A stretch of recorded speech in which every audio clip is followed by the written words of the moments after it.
outside of Egmont is the deepest channel for big ships to get through, so they built the crossfire forts. Again, Fort de Soto over to the left behind the Eiffel Tower, and Fort Dade out here on Egmont, which consisted of 5 gun batteries. 3 of those you can explore today, 2 you cannot. The 2 you can't are called Bergstedt and Page. They're in about 12 to 15 foot of water, roughly 200 yards off the southwest tip because of island erosion. Egmont's only about 2/3 the size of what it used to be. Early 1900s, they started to build the military city that was out here.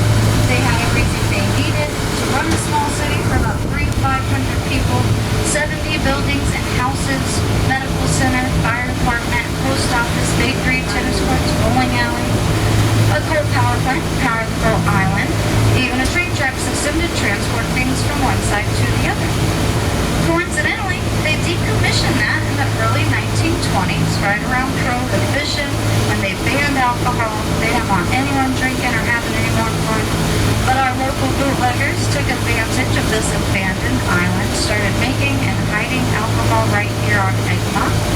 Al Capone was one of them, and then our local mobsters from Tampa, the Traficantes. When the government found out, they weren't too happy. They came out here, set fire to the forest to try and get them to surrender. They left that fire unattended, and it burned down that whole military city and all its wooden structures, which is now why we call it the Ghost Town. You can take yourself on a nice self-guided walking tour through there.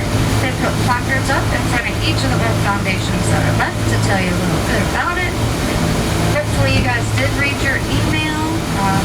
If you did not, just a heads up, the mosquitoes have been really, really bad with all this wind, so hopefully you guys brought some books for it. However, if you did not, we've got some for you to borrow once we get to the beach. But this time of year, my advice, I don't recommend going in there at all much. But if you're up for it, go for it.